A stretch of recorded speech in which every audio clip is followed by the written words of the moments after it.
عنوان جیسا کہ پتا ہے بتا چکا ہوں، 7 پیالے جو خدا کی قہر کے پیالے ہیں، اور آج ہم نے یہ صرف 2 پیالے جو چوتھا اور 5واں ہے اس پہ بات کریں گے۔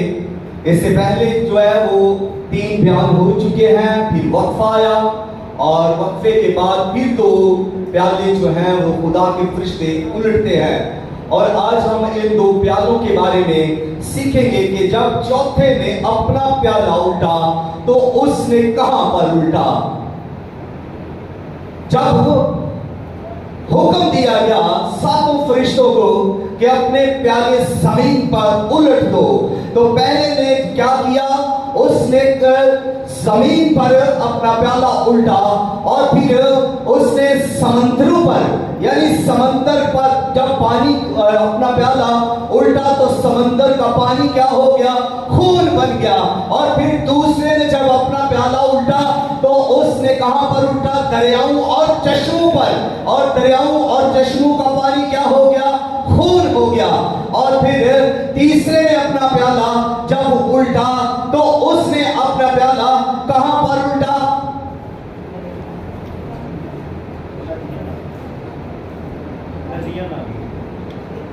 اس نے دریاؤں اور چشموں پر الٹا، اور دوسرے نے اپنا پیالہ سمندروں پر الٹا، اور پہلے نے اپنا پیالہ زمین پر الٹا۔ اور اس طرح اب جب یہ چوتھا پیالہ ہے تو اس چوتھے پیالے کو جب فرشتہ نے الٹا تو اس نے کہاں پر الٹ دیا؟ نہ اس نے زمین پر الٹا، جبکہ حکم تو یہ ہے کہ اپنے 7 پیالے زمین پر الٹ دو، لیکن اس چوتھے فرشتے نے اپنا پیالہ زمین پر نہیں الٹا، نہ اس نے سمندر پر الٹا ہے، نہ اس نے دریاؤں پر الٹا ہے، اور نہ اس نے چشموں پر الٹا ہے، بلکہ اس نے اپنا پیالہ کہاں پر الٹا ہے؟ اس نے اپنا پیالہ سورج پر الٹا ہے۔ کہاں پر الٹا ہے؟ سورج پر الٹا ہے۔ اب سورج پر اس پیالے کے اثرات ہیں۔ اب خدا کا قہر کہاں پر ہے؟ سورج پر ہے، اور سورج کے ساتھ چاند اور ستارے بھی ہیں۔ جب ہم دیکھتے ہیں کہ نرسنگے پھونکے گئے، 7 نرسنگے، تو ان میں جب چوتھا نرسنگا پھونکا گیا تھا تو اس وقت بھی یہ اجرام فلکی جو ہیں وہ متاثر ہوئے، یعنی سورج بھی متاثر ہوا۔ سورج کا 1/3 حصہ تاریک ہو گیا، سورج کا 1/3 حصہ، اور پھر مہتاب کا یعنی چاند کا، اور پھر ستاروں کا بھی 1/3 حصہ تاریک ہو گیا۔ اس وقت کیا ہوا تھا؟ جب چوتھا نرسنگا پھونکا تھا، سورج کی روشنی کم ہو گئی، چاند کی روشنی کم ہو گئی، اور ستاروں کی روشنی بھی کم ہو گئی۔ لیکن اس بار جب یہ قہر کا پیالہ جو ایک بڑی آفت ہے، جب خدا کے حکم کے مطابق یہ فرشتہ سورج پر اس کو ڈھیلتا ہے تو سورج اس سے ڈسٹرب ہوتا ہے، سورج پر اس کا اثر ہوتا ہے۔ اب سورج کے کسی ایک حصے پر اس کا اثر نہیں، بلکہ سورج کے پورے حصے پر اس کا اثر ہے، اور اب اس کی روشنی کم نہیں ہوتی بلکہ اس کی روشنی بڑھ جاتی ہے، اور سورج کی اب روشنی بڑھ گئی ہے، اور روشنی بڑھنے کے ساتھ ساتھ اس کی تپش بھی بڑھ گئی ہے، سورج کی اب گرمی بھی بڑھ گئی ہے، اور جب گرمی بڑھ گئی ہے تو اس کا اثر جو زمین پر ہوا تو وہ کیا ہوا؟ وہ یہ ہوا کہ اب لوگ جھلسنے لگے، سورج کی اس تپش سے، سورج کی اس گرمی سے لوگ جھلسنے لگے، لوگ جلنے لگے، لوگ بلکنے لگے، لوگ تڑپنے لگے، لوگوں کی زبانیں حلق سے باہر آنے لگی، اور اس طرح وہ گھبرا اٹھے۔ اور پھر اس سارے کرب کے بعد، سارے دکھ کے بعد، ساری پیڑا کے بعد کرتے کیا ہے؟ اور 9ویں آیت کے اندر یہ ہے کہ یہی لوگ